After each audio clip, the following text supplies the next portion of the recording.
আসসালামু আলাইকুম প্রিয় দর্শক, আপনারা কেমন আছেন? আমি আপনাদের মাঝে নতুন আরেকটি রেসিপি নিয়ে এসেছি। রেসিপিটি হচ্ছে এটা হচ্ছে লাউ দিয়ে কী রান্না করতে হয় সেটা দেখাবো। লাউ দিয়ে মাংস রান্না করব, সেটাই আপনাদের সাথে আজকে শেয়ার করব। চলেন দেখায়। এখন এই লাউটা আছে, লাউটা কেটে আমরা ধুয়ে পরিষ্কার করে নেব। এই যে এইভাবে পিস পিস করে কেটে নিব। এই যে আমরা মাংস দিয়ে ছোটো ছোটো করে মাংস দিয়ে রানবো, তার জন্য পিস পিস করে কেটে নিয়েছি একটু মিডিয়াম সাইজ ভাবে। এই যে মাংসটা আমরা কেটে একটু ছোট ছোট করে কেটে নিয়েছি। এই যে ছোট করে কেটেছি, লাউ দা রান্না করব তার জন্য। এই যে ছোট করে কেটে নিয়েছি। এই যে বড় মাংস ছোট করে কেটে নিয়েছি, এখন ধুয়ে পরিষ্কার করে নিব। মাংসটা ধুয়ে পরিষ্কার করে নিয়েছি। এখন মাংসের মধ্যে আমরা হলুদ দিয়ে দিব, 1 থেকে 1.5 চামচের মতো হলুদ দেব। 1 চামচ ধনিয়ার গুঁড়া দেব, 1 চামচ গরম মশলার গুঁড়া দেব,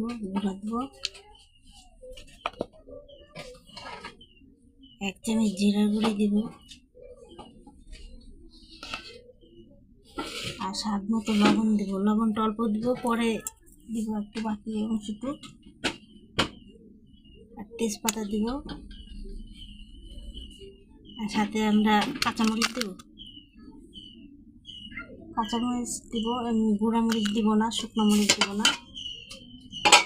আর এখানে আদা রসুন বাটা আছে, 2 চামচের মতো দেব। মাংস যেহেতু অল্প দেব আদা রসুন বাটা। দেওয়া হয়ে গেছে।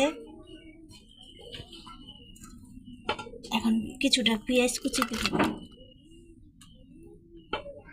পেঁয়াজ কুচি দিয়ে একটু ভালোভাবে মাখিয়ে নিব। এটা মেখে কিছুক্ষণ রাখবো। তেল দেব না, তেলটা পরে দেব।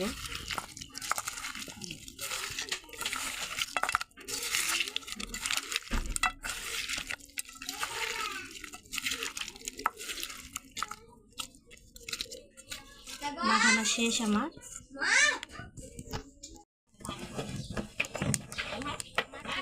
এখন আমরা কড়াই দিয়ে দিছি। কড়াইতে আমরা কিছু পরিমাণ তেল দিব। তেল বেশি লাগবে না, রমজান মাস, একটু তেল কম হলে। তেলটা গরম হয়ে গেছে, অল্পই তেল দিব। পেঁয়াজ কুচি রেখেছিলাম, ওই পেঁয়াজ কুচিটা দিয়ে দেবো, একটু ভাজা ভাজা করে নেব।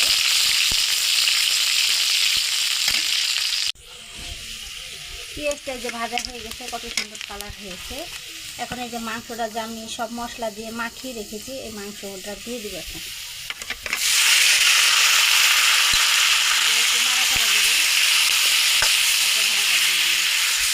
কষিয়ে নেব।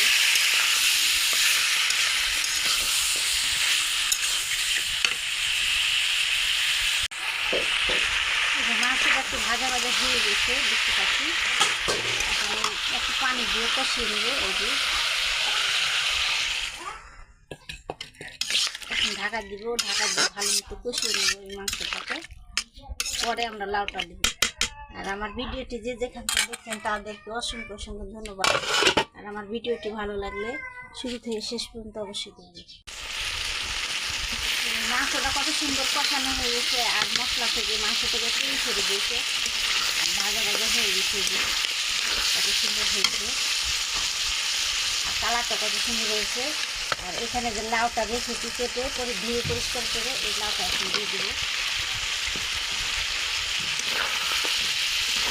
ভালো করে একটু নাড়াচাড়া দিয়ে একটু কষিয়ে নেবে। কষিয়ে পরে একটু পানি।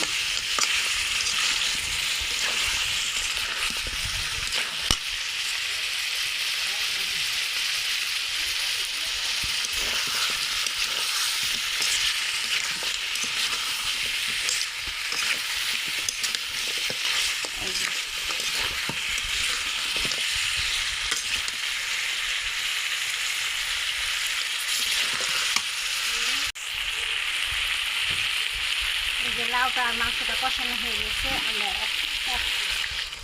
এক মগ সমান পানি দিব, ছোটো এক মগ।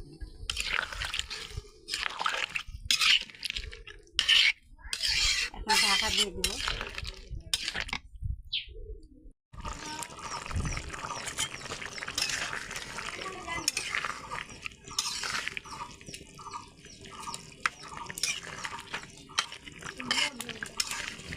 এই যে রান্নাটা আমার হয়ে গেছে, একটু হালকা ঝোল রাখবো, খেতে ভালো লাগবে।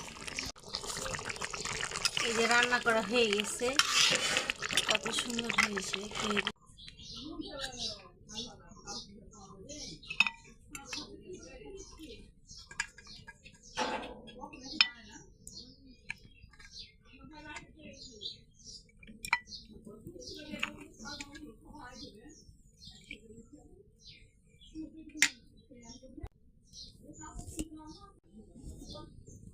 এই যেভাবে লাউ দিয়ে গরুর মাংস রান্না করে দেখবেন, খেয়ে কত টেস্টি হয় আর কত স্বাদ, আর দেখতেও কত সুন্দর। আর আমার ভিডিওটি যদি আপনাদের কাছে ভালো লাগে অবশ্যই শুরু থেকে শেষ পর্যন্ত দেখবেন, আর লাইক সাবস্ক্রাইব করে দেবেন, আর আমার কমেন্ট বক্সে অবশ্যই কমেন্ট করে জানাবেন। আর একটি নতুন কোনো রেসিপি নিয়ে আপনাদের মাঝে আগামীকালকে আসবো। আল্লাহ হাফেজ, সে পর্যন্ত আপনারা ভালো থাকবেন।